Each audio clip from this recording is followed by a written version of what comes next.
श्री गणेशाय नमः। ओम श्री गुरुवे नमः। आज की भगवत चर्चा संत श्री डोंगरे जी महाराज के भागवत कथा प्रवचन पर आधारित भाग 22। आंखें भगवान के दर्शन के लिए हैं। परमात्मा श्री कृष्ण की आंखों में ज्ञान और वैराग्य का निवास है। भगवान की एक आंख में ज्ञान है और एक आंख में वैराग्य है। भगवान प्रेम से जिसको नजर देते हैं उसकी बुद्धि में ज्ञान प्रकट होता है।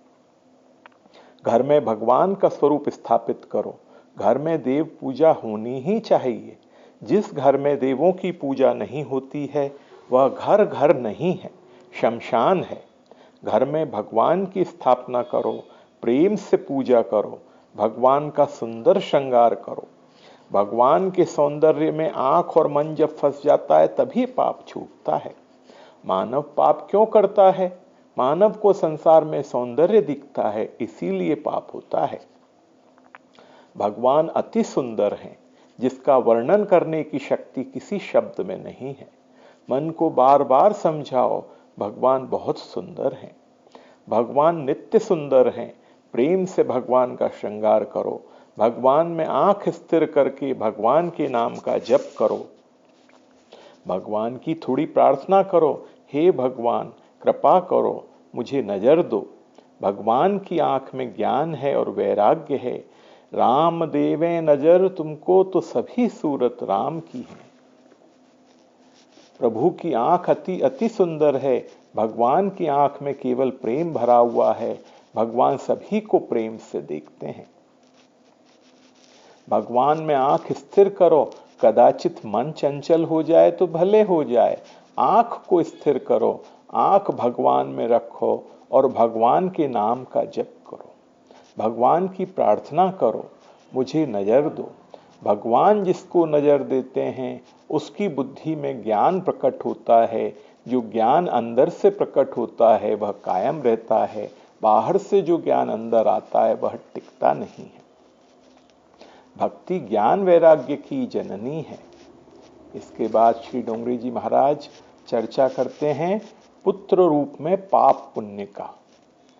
अतिशय पाप जब बढ़ता है तब पापी प्रजा उत्पन्न होती है और अतिशय पुण्य जब बढ़ता है तब किसी पुण्यात्मा का जन्म होता है। दशरथ महाराज ने अनेक जन्मों में बहुत तपश्चर्या की थी। दशरथ महाराज का पुण्य बहुत बढ़ गया था। वह पुण्य ही श्री राम रूप से प्रकट हुआ। जनक सुकृत मूर्ति बैदेही, दशरथ सुकृत राम उधरे देही। जनक महाराज बड़े ज्ञानी हैं, ब्रह्मनिष्ठ हैं। जनक महाराज के यहाँ ब्रह्म विद्या श्री जानकी जी के रूप में प्रकट हुई हैं। श्री सीता जी ब्रह्म विद्या हैं। जनक महाराज बड़े बड़े ब्रह्म ज्ञानी थे। उनके यहाँ ब्रह्म विद्या ही श्री सीता जी के रूप से प्रकट हुई हैं। अतिशय पुण्य बढ़ता है तब कोई पुण्यात्मा का जन्म होता है। अतिशय पाप बढ़ता है तब दुर्योधन के जैसे दुराचारी पुत्र का जन्म होता है। धृतराष्ट्र विदुर जी ने कहा है, याद रखना ये दुर्योधन तेरा पुत्र नहीं है, तेरा पाप है, ये तेरा विनाश करने के लिए आया है। एक दुर्योधन का मोह तू छोड़ दे तो तेरे वंश का रक्षण होगा। दुर्योधन वंश का विनाश करने के लिए आया है। जो अति पापी है उसको एक पैसा भी नहीं देना चाहिए। अति पापी को धन मिले तो ज्यादा पाप करेगा। धृतराष्ट्र को विदुर जी समझाते हैं, पांडवों को भगवान ने अपना लिया है, कौरवों का विनाश होगा। अभी बाजी तेरे हाथ में है, धर्मराज को आधा राज्य तू दे दे। धृतराष्ट्र ने कहा है, मैं पांडवों को अच्छी तरह जानता हूं। पांडव धर्मात्मा हैं। पांडव कभी राज्य के लिए युद्ध नहीं करेंगे। पांडव तो ऐसा विचार करेंगे कि जीवन भर हम वन में ही रहेंगे, कंदमूल फल खाएंगे। युद्ध करने से देश दुखी होगा। धृतराष्ट्र को ऐसा दृढ़ विश्वास था कि पांडव कभी युद्ध नहीं करेंगे। मेरे पुत्र दुर्योधन का कभी विनाश होने वाला नहीं है। लेकिन विदुर जी ने कहा, भगवान धर्म के पक्षपाती हैं। याद रखना, पांडव कदाचित युद्ध न करें तो भी श्री कृष्ण युद्ध करेंगे। श्री कृष्ण धर्म पक्षपाती हैं। गीता जी में भगवान से अर्जुन ने पूछा था, आप जगत में क्यों आते हैं? भगवान ने ऐसा नहीं कहा मैं किसी को मुक्ति देने के लिए आता हूं। भगवान ने कहा, मुझे धर्म अतिशय प्रिय है। धर्म का रक्षण करने के लिए मैं जगत में आता हूं। धर्म संस्थापनार्थाय संभवामि युगे युगे। श्री कृष्ण को सनातन धर्म अतिशय प्रिय है। जिस घर में धर्म है उसी घर में भगवान है। जिस भक्ति में धर्म का साथ नहीं है वह भक्ति भगवान को प्रिय नहीं होती है। भगवान जगत में धर्म के लिए आते हैं, धर्म ही भगवान है। धर्म क्या है? आसक्ति रहित होकर के अपने कर्तव्य कर्मों का पालन करना ही धर्म है। धर्म ही भगवान है। विष्णु सहस्त्र नाम का जो पाठ करते हैं उनको खबर है, विष्णु सहस्त्र नाम में धर्म भगवान का ही नाम है। धर्मो धर्म विदुत्तमः। पांडवों ने अति दुख में भी अपना धर्म, अपना कर्तव्य कर्म छोड़ा नहीं है, इसीलिए भगवान पांडवों को छोड़ते नहीं हैं। श्री कृष्ण द्वारका से बार बार पांडवों के घर में क्यों आते हैं? भगवान को ऐसा करने की क्या जरूरत है? सोने की द्वारका है, सब प्रकार का ऐश्वर्य है, वो छोड़ करके पांडवों के घर में आते हैं। जहां धर्म है वहीं भगवान है। जिस घर में धर्म नहीं है उस घर में भगवान नहीं है। इसके बाद में संत श्री डोंगरे जी महाराज पांडवों के स्वरूप की चर्चा करते हैं। पांडवों ने कभी धर्म को छोड़ा नहीं है। महाभारत में पांडवों का स्वरूप समझाया है।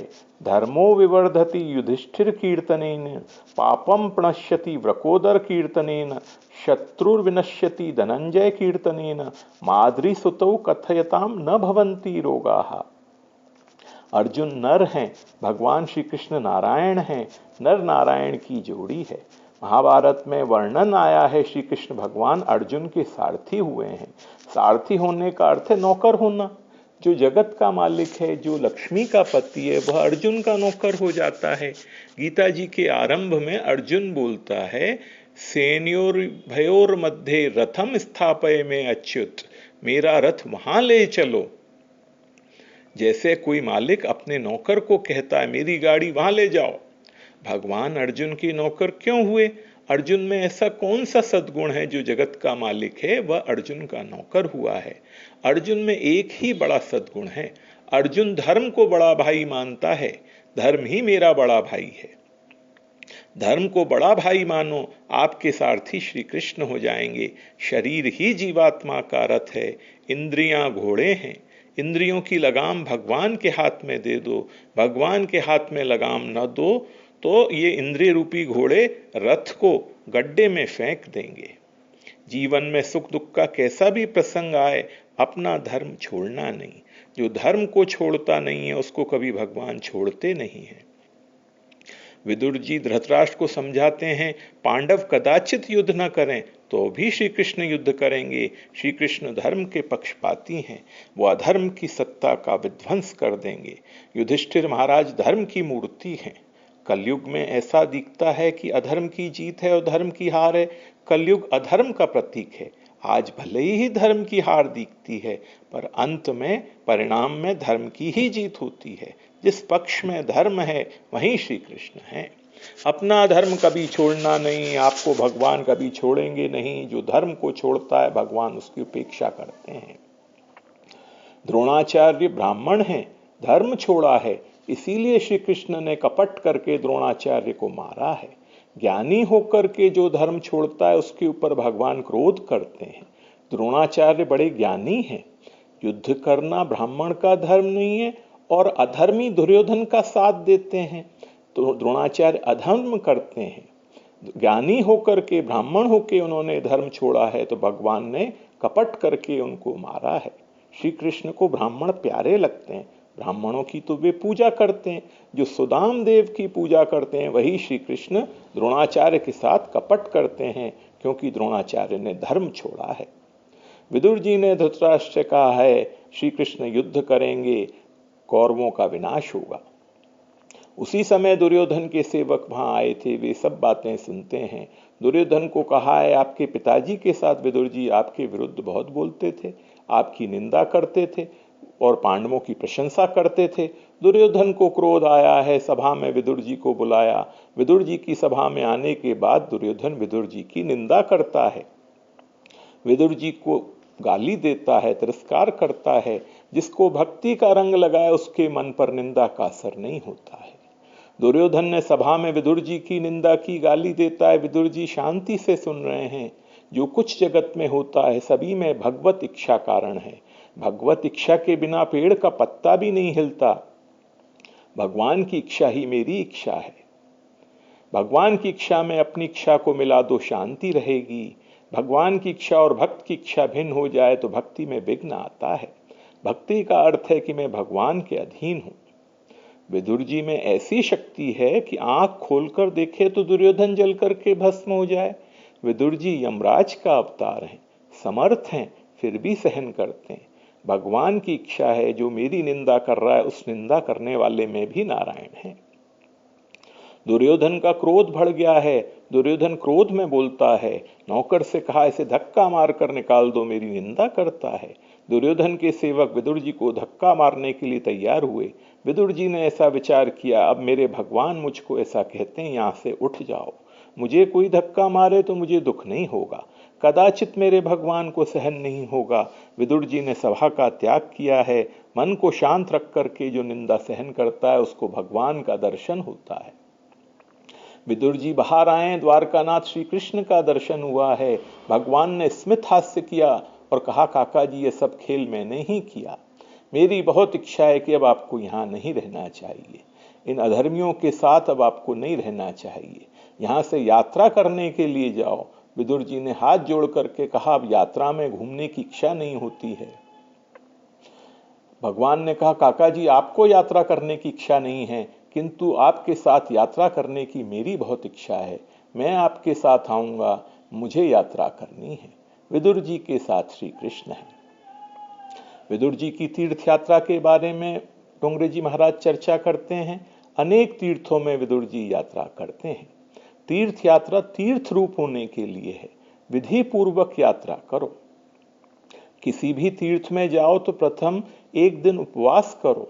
तीर्थ उपवास के बिना तीर्थ स्नान का अधिकार नहीं मिलता है।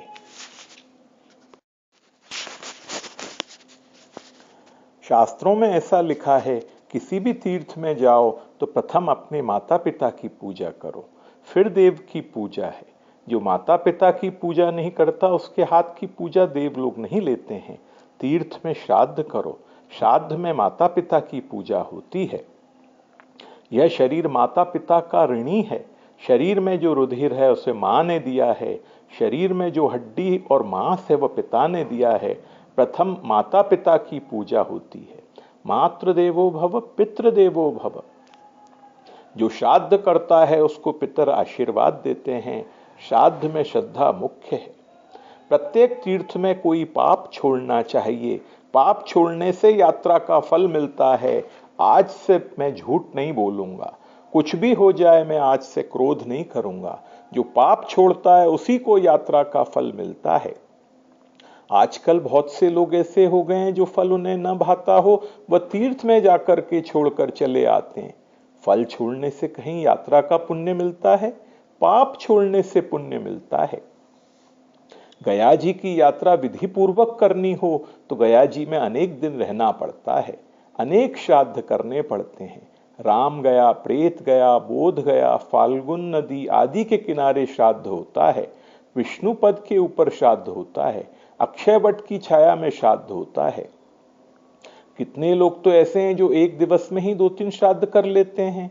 यह ठीक नहीं है। पितर एक दिवस में एक ही बार भोजन करते हैं।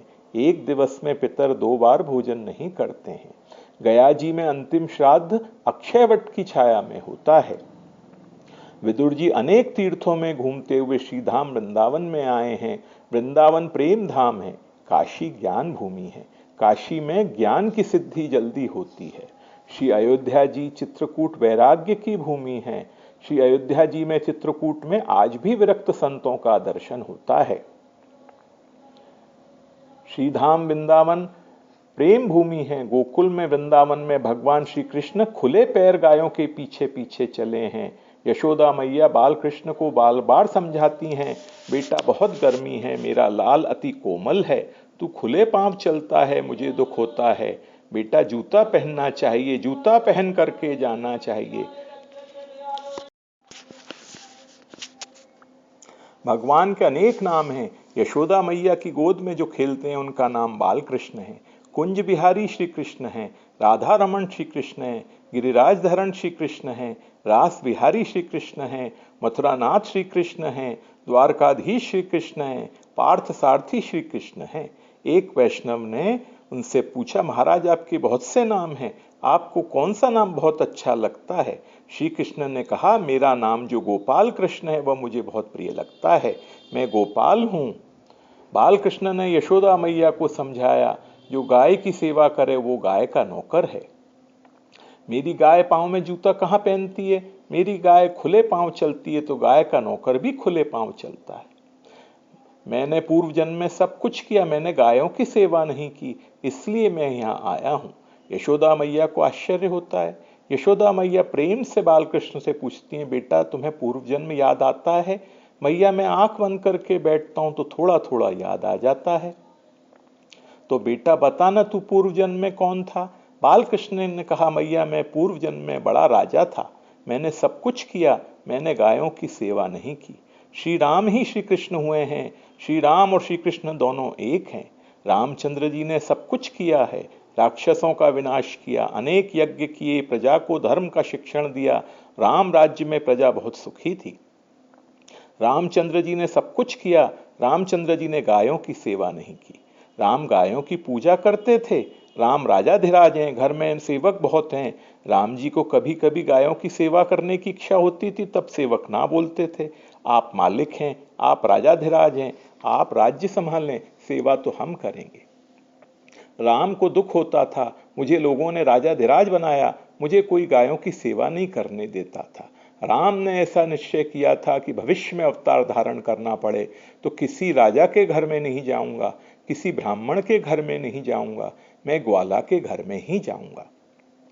श्री राम ही श्री कृष्ण हैं, श्री कृष्ण ही श्री राम हैं, श्री राम और श्री कृष्ण दोनों एक हैं। आज की भगवत चर्चा में इतना ही। ओम श्री गुरुवे नमः।